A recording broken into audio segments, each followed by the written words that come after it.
Ayan guys, flex ko lang. Ngayon lang kasi ako nakabalik dito sa rooftop. Ngayon ko lang siya nakita. Medyo marami ng lumot yung flooring.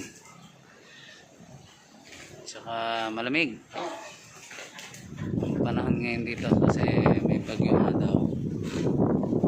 Sarap ang hangin. Ayan guys, yung aso ko.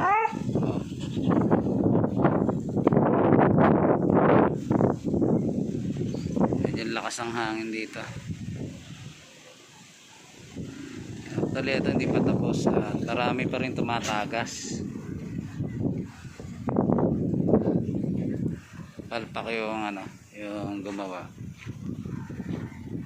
Bali yan guys, ito yung aking rooftop.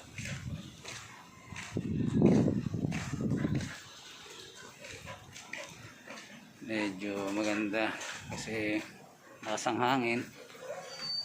Ito yung mga puno.